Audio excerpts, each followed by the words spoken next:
Hi, everybody. So, my evidence based practice project is done on individuals who have been diagnosed with either HIV or AIDS.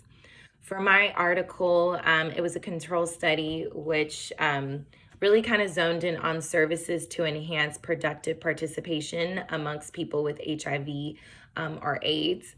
So, for my particular article, the whole purpose really was to determine performance, a person's performance based off of a model program, a specific model program that is constructed to help increase their participation, whether it be with ADLs, performance skills, and many more, so that they can live successfully and healthy lives while obviously being diagnosed with HIV or AIDS.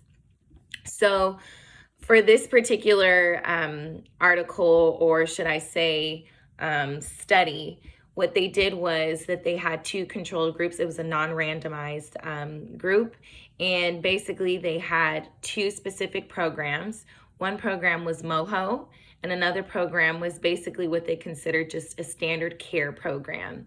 So we know MOHO to obviously be a treatment plan or a model that really kind of focuses in on concentrations on strengthening volition, as well as when it comes down to routines, habits, their roles, etc. Whereas the standard care group, they were the complete opposite. So occupational therapists for this particular group really just kind of provided them with resources and kind of left it to themselves to go and figure out what those resources were. And then just giving them supplemental material that was somewhat helpful, or as what, we would think would be possibly helpful to those who have been diagnosed with HIV and AIDS as it pertains to daily productivity. So, of course, because one program was focused on MOHO, they provided multiple different intervention sessions and gave obviously the participants as much access to healthy strategies as possible. And whereas, of course, the standard care group, it was pretty much the same thing. They were just given the resources and written materials. The only other difference between the two is that MOHO was given weekly individual as well as group therapy sessions, whereas the standard care group was given 8 weeks to participate in either group or individual sessions. So, of course, this took place within 3-month intervals and all the way up to 9 months.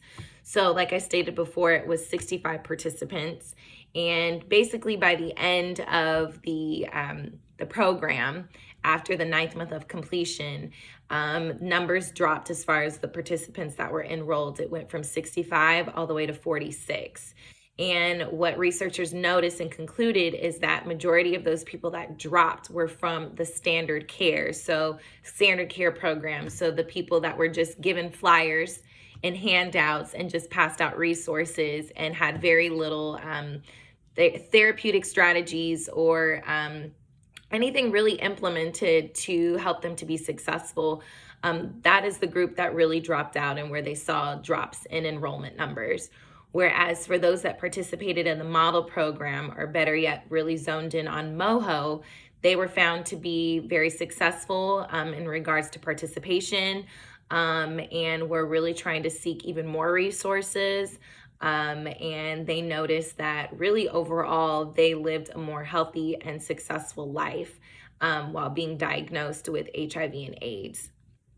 So, for me, when it comes down to describing some of the different treatment plans that I could actually do as an occupational therapist myself and dealing with the population that is HIV or AIDS positive, I think going back to this article, it would be extremely important to really shine the light on MOHO because, for one, it clearly shows that it is very successful with this population. And so I would just definitely want to incorporate that.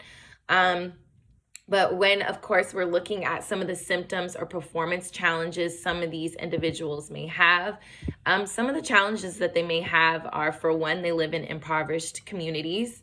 They have lower levels of education than the general population. They face challenges when it comes down to unemployment, homelessness, and then they also have a lack of adequate health insurance.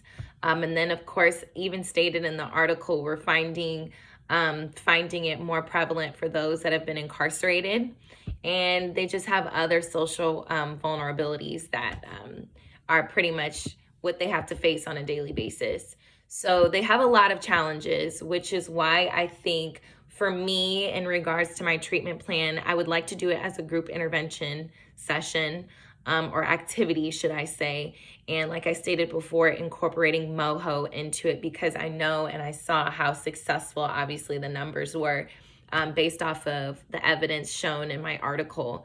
So I would want to just continue to further that. And specifically, I would want to focus on, for this activity, roles. So for me, I would definitely want this to be at least an hour session to give people enough time to actually complete it, but more so than anything, to have time to be able to discuss it as a group.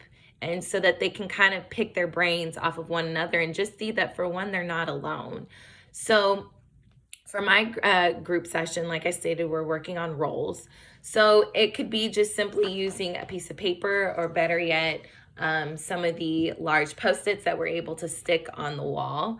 And then it would just be needing basically markers or pens or pencils, whatever, anything to write with.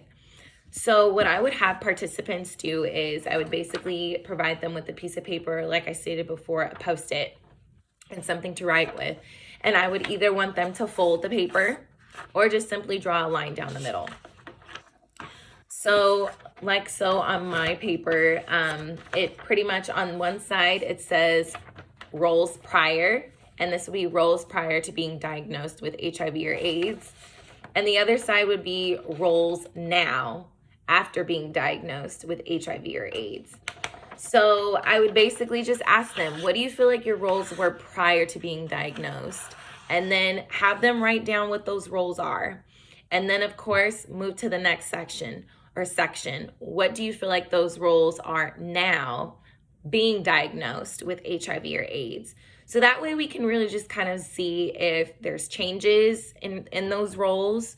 If they are they negative? Are they positive? And then really just kind of giving them, so I would like to give them at least maybe 15 to 20 minutes to do that. So they can really take the time out to really think about those roles. And then for the remaining session, I would just kind of like to go around and individually basically ask them to share with the rest of the group what they feel like their roles have been, or they were prior to being diagnosed versus what they are now. And I would like them to kind of explain that, and explain the differences, and really just kind of pick their brains and just seeing if maybe they view some of the roles being positive, so positive changes, or maybe even so negative. And if negative, doing follow-up questions and wondering and asking, how can we turn that negative role into something positive? So how can we bring light to that role? And then just more so, like I stated, having the rest of the group pretty much share what their roles were perceived, or what they were prior versus what they were and what they are now, just so that everybody else is able to really kind of see that, like I stated before, that they're not alone. And some of them may have similarities and some of them may have differences. But overall, we're a group that really just kind of zones in and helps one another through this time and through this process. But I think as an occupational therapist, it also gives us a little glimpse into their lives, and really kind of making sure that going forth, we are designing the healthy and the right interventions so that they can be successful. So if they have any of those negative roles after being diagnosed with HIV/AIDS, we can find healthy treatment plans or create treatment plans or goals so that those negative roles change into something positive in the end.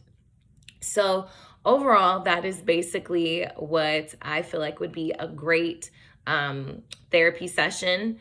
And like I stated, it would be a group session. And I think overall, it would be beneficial to just kind of start taking a glimpse into seeing what some of these individuals are going through and how they perceive their roles in the world and how we can make a change, like I stated before, if they've perceived them as being negative and turning it into something positive. And that is it.